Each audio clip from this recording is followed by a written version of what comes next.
Hello students of standard 10. Now I shall teach you the refraction of light at a plane surface. Question arises, what is refraction? We know in standard 9 that is the reflection of light and also the laws of reflection. Now here or in this class in standard 10 we will read about the refraction. What is refraction? When light travels from one transparent medium to another transparent medium at a different density, it bends from its original path at the surface of separation of two media. This phenomenon of bending of light is called refraction. This means when a light travels from a rarer medium to denser medium, then we may ask what is rarer medium or what is optically rarer medium. The medium in which the speed of light is very more like air is a rarer medium. The medium in which the speed of light is less comparatively to air, it is a denser medium. If I shall tell you the air and glass, air is rarer medium because in air the speed of light is very more, is about 3 into 10 to the power 8 meter per second. Similarly in glass it is less than that of air, and in water also it is less than that of air. So I can say you air is a rarer medium, glass or water these are the denser medium. Now come to the definition of refraction. The change in direction of the path of light when it passes from one transparent medium to another transparent medium is called refraction. This means when light travels from one transparent medium to another transparent medium, it bends. Why it bends or why refraction takes place, I shall tell you later on or we will discuss. First up I shall tell you the properties of refraction. Now come to property number 1. When a ray of light travels from rarer medium to denser medium, when a ray of light travels from rarer medium to denser medium, it bends towards the normal. This is property number 1. Look at this diagram.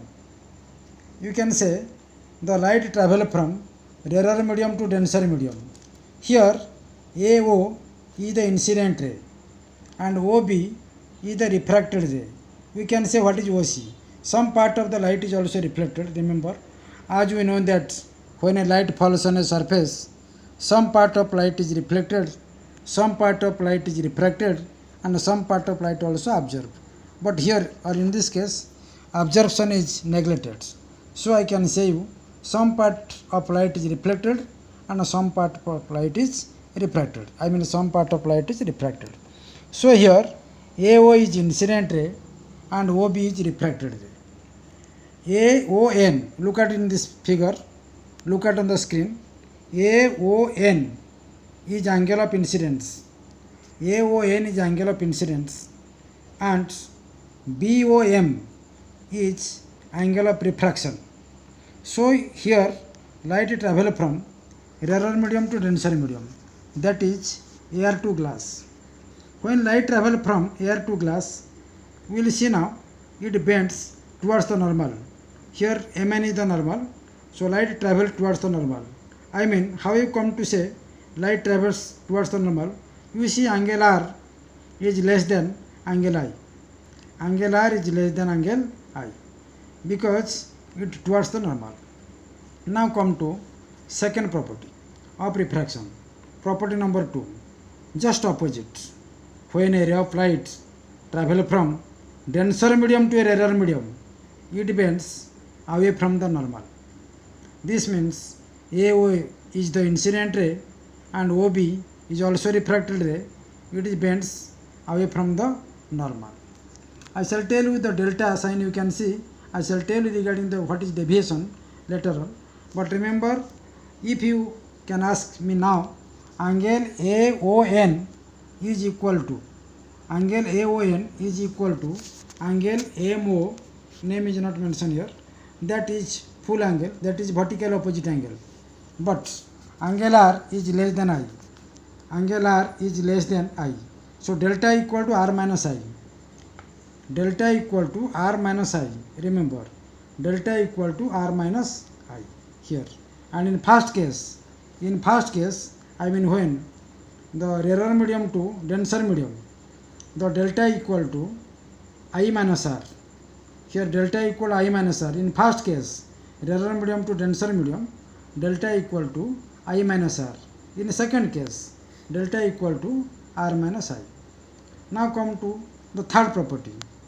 Third property, that the ray of light incident normally on the surface separating the two media passes undeviated.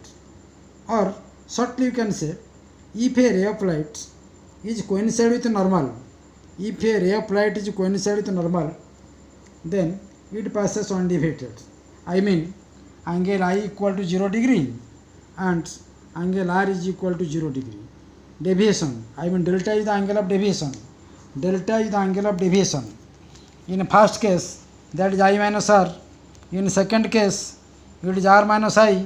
In third case, delta equal to 0 degree. I mean, no angle of deviation is there. Angle of incidence is 0 degree and angle of refraction is also 0 degree. So these are the three property already I told you. Now I shall tell you the cause of refraction.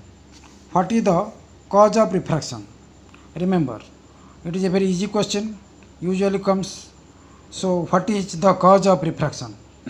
Remember, when a ray of light passes from one medium to another medium, its direction or path changes. Why it changes? Because the change in speed of light in going from one medium to another. As I told you, light travels faster in rarer medium and slower in denser medium. Similarly, when a ray of light travels from one medium to other medium, naturally the speed of light changes. So this is the main cause of refraction. Thus, the ray bends, or it bends towards the normal if it passes from rarer to denser, and also it bends away from the normal if it passes from denser to rarer, as I told you. Now the very important thing you remember, the laws of refraction. The laws of refraction. The refraction of light obeys the two laws of refraction. Also these two laws are called Snell's law. Also these laws are called Snell's law. Wilbur Snell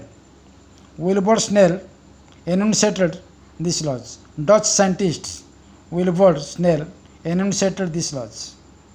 According to his name, it is also called Snell's law of refraction. Snell's law of refraction. Now I shall tell you what is first law. We know that laws of reflection. Similarly, laws of refraction here. Very important, remember.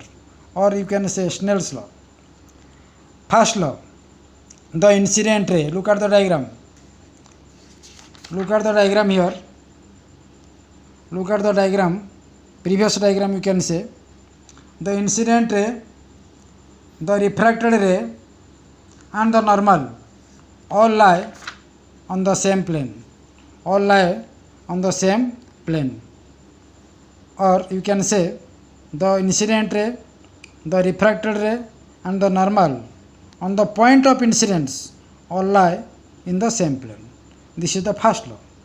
This means you look at here, what is the incident ray AO, what is the refracted ray OB, normal MN, all lie on the same plane. This is the first law. Now look at again this diagram. The ratio of sine of angle of incidence. The ratio of sine of angle of incidence, I mean sine I. This is the sine I. The ratio of sine of angle of incidence to the sine of angle of refraction is constant for the given pair of media. Mathematically we can say that sin I by sin R is a constant. That constant is the refractive index, that is mu.